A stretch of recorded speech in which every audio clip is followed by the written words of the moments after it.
Bismillahirrahmanirrahim. Elhamdülillah. Vessalatu vesselamu ala Resulillah. Allahümme allimna ma yanfa'una ve anfa'na bima allamtana ve zidna ilmen nafiyan.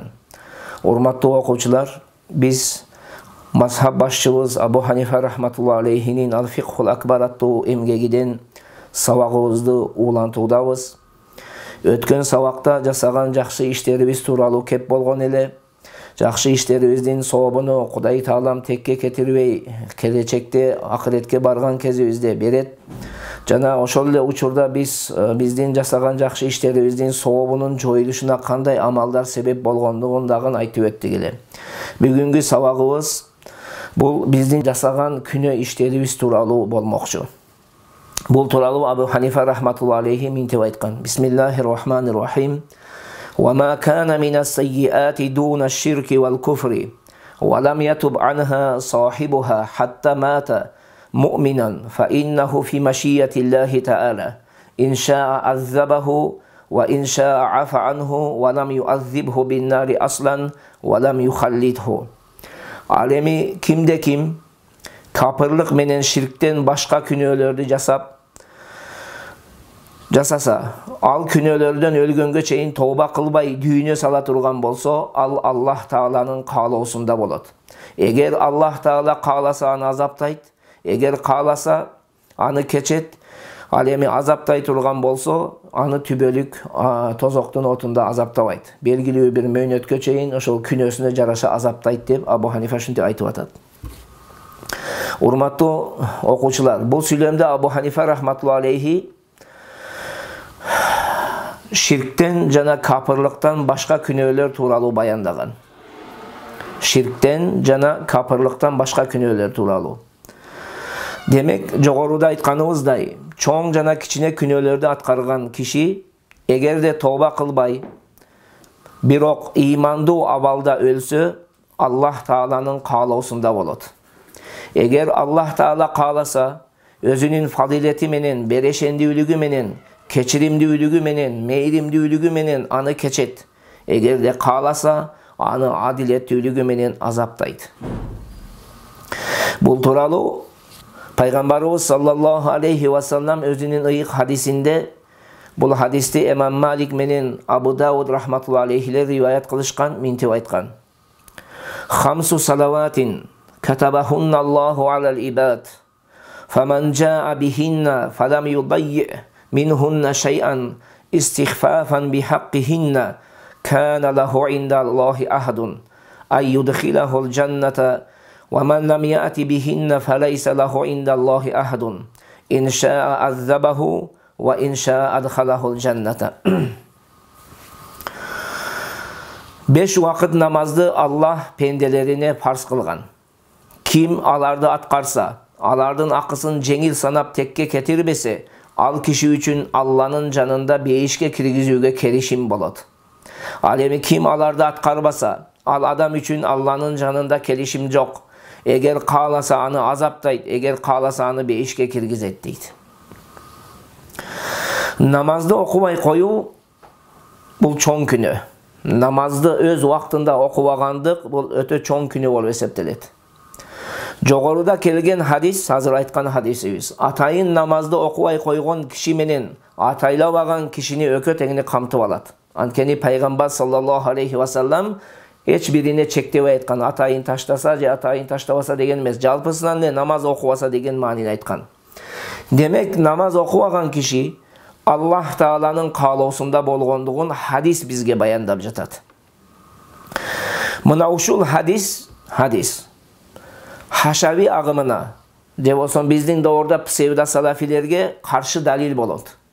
Ankeni bul agımının köz karaşı boyunca namaz okubagan adam, namaz okubagan kişi kapır. Albatta bul agım namaz okubagan kişini kapırga çıgaruuda tömönkü hadisli dalil keltirişet. Misalga Peygamber sallallahu aleyhi ve sellem İmam Tirmizi rivayet kılgan hadiste mintip aytkan: El-ahadu allazî beynena ve beynehumus-salatu femen terekaha fakat kafara. Biz imandılar menen kapırlardın ortasındaki ayırma bul namaz degen. Andıktan kim anı taşlasa kapır bolot degen. Birok Биздин алымдарыбыз бул хадиске төмөнкүчө жооп беришкен.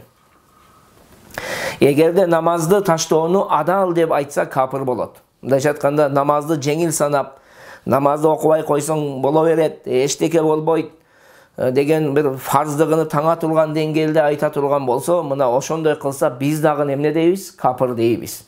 Бирок эч бир адам, эч бир ыймандуу адам бул мааниде айтпайт. Болгону нафсынын кызыкчылыктарына берилип, намаз окубай коюшу мүмкүн. Фарз экендигини бардык ыймандуу адам моюндайт. Ошондуктан бул хадистеги маанини биздин алымдарыбыз эмне дептир? Эгерде намаз таштоону адал деп айтса капыр болот. Ошондой эле Абу Ханифа рахматулла алейхи Алланын каалоосунда болот деди жокоруда. Ол не деди? Алланын каалоосунда болот. Эгер кааласа азаптайт, кааласа кечирет дегенде. Деген сөзү менен Муътазила агымына дагы жооп айткан. Жогоруда баяндаганыбыздай, бул агымдын көз карашы боюнча фасык түбөлүк тозокто болот. Биз антип акыретке чечим чыгарбайбыз. Акырет тууралуу биз сөз кылбайбыз. Акырет Кудай Тааланын ыктыярындагы нерсе. Кудай Тааланын кудуретиндеги нерсе. Эгер Кудай Таала кааласа, мейримдүү зат болгондуктан биздин күнөөлөрүбүздү кечет. Эгер кааласа адилеттүүлүгүнө алып бизди азапташы дагы мүмкүн. Кыскасы, биздин күнөөлөрүбүз ушундай. Экиге бөлүнөт, бири чоң жанагы үчкө бөлүнөт дейли. Бири адамды динден чыгарган, бул куфур менен ширк. Бул күнөөлөрдөн эгерде адам кайра ыйманга келип, тооба кылып, Кудай Тааладан кечирим сурабаса, бул күнөөлөр кечирилбейт. Куфур менен ширкти Кудай Таала кечпейт.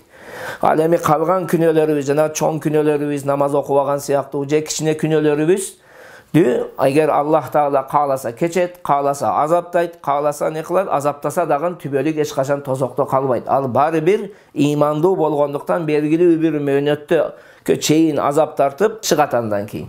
Себеби ыймандуу адам түбөлүк тозокто калбайт. Андан кийин Абу Ханифа рахматулла алейхи мынтип айтып жатат. Варрияу иза вака фи амалин минал а'мали фа иннаху юбтилу ажраху ва казаликал уджбу. Эгер кандайдыр бир жакшы амалды аткарууда рия кылынса, ал амалдын сообун жок кылат. Ошондой эле менменисинүү дагы амалдын сообун жок кылат дейт. Абу Ханифа рахматулла алейхи бул сөзүндө амалдын сообун жоюучу нерселерди баяндаган. Жокоруда биз айттык, куфур жок кылат деп айтып келдик.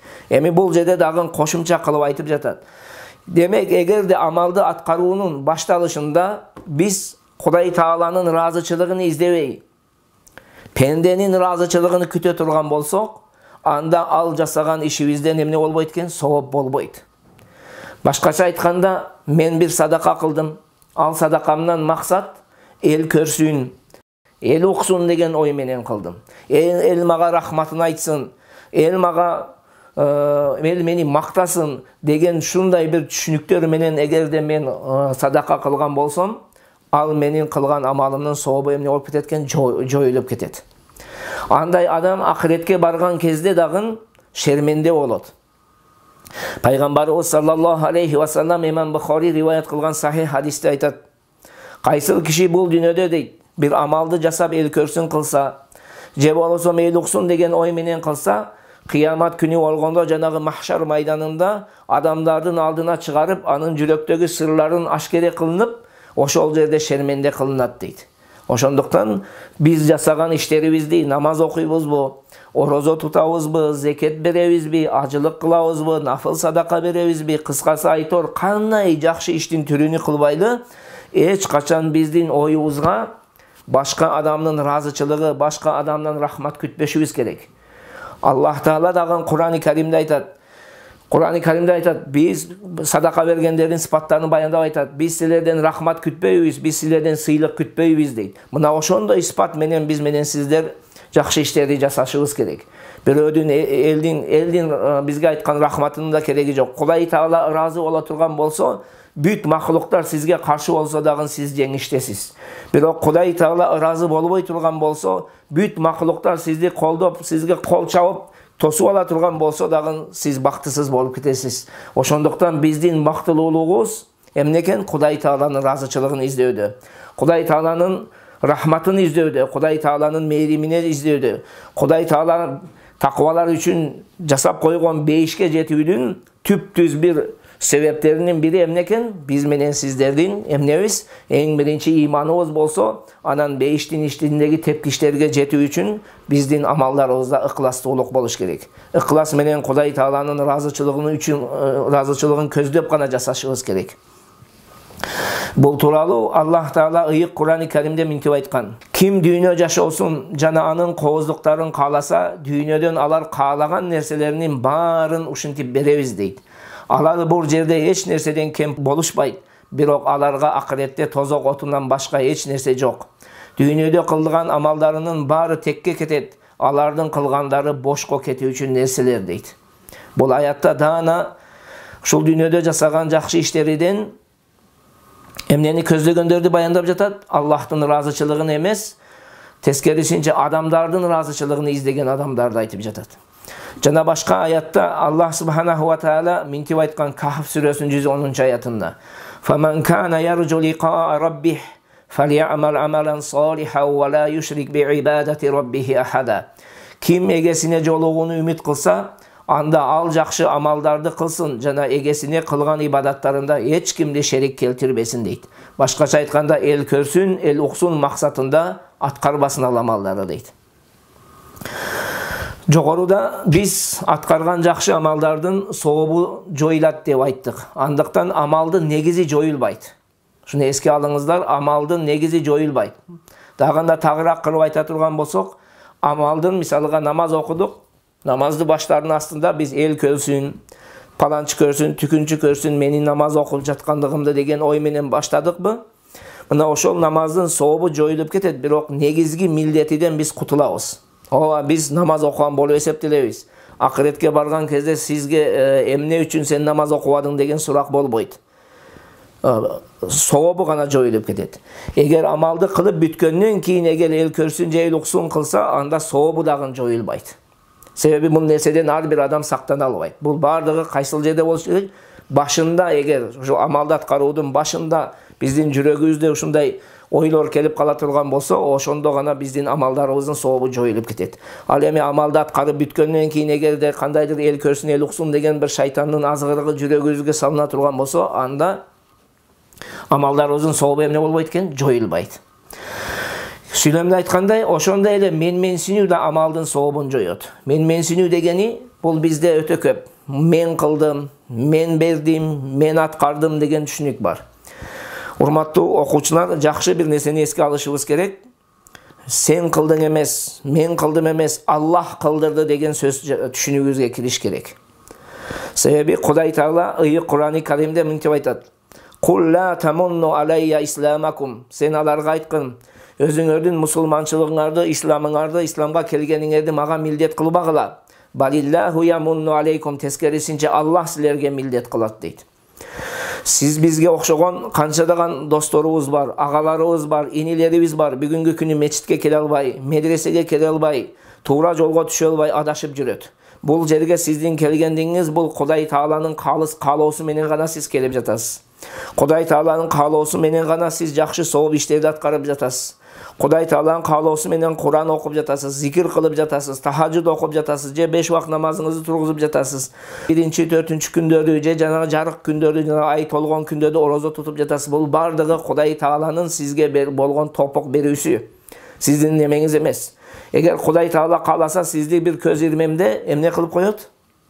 Жолдон адаштырып, ал барып казинодо жата турган кылып коет керек болсо, арак иче турган жерден табыла турган болуп каласыз. Ошон үчүн менменсинүү деген сөздү, мен кылдым, мен аткардым деген сөздөн алыс болушубуз керек. Мына ушулдар менменсинүү дагы адам баласынын амалыны сообун эмне кылат экен? Жоюп салат. Эгер менменсине турган болсок, болду, биздин амалыбыз эмне болот? Жоюлуп кетет. Корутунду кылып айта турган болсок, адам баласынын амалдарынын сообуну жое турган нерселердин саны 4 болду. Жана башыдан баштап айтып келгенде, биринчиси ширк болот. Ширк бул эмне? Кудай Таалага сыйынбай башка нерсеге сыйынуу. Экинчиси рия, бул эл көрсүн. Үчүнчүсү ман, милдет кылуу. Мен бердим эле сага, мен мындай кылдым эле сага, сен ошондо шүгүрүңдү айта албадың, рахмат да дей албадың деген түшүнүктөр. Төртүнчүсү жанагы айтканыбыз менменсинүү. Ушундай милдет кылуу, менменсинүү, ширк, рия, амалыбыздын соопторун эмне кылат экен, жоет экен. Кудай Таалам бардыгыбызды ушундай 4 амалдан сактаган болуп, калыс өзүнүн ыраазычылыгы үчүн гана амал кылуучулардан кылсын.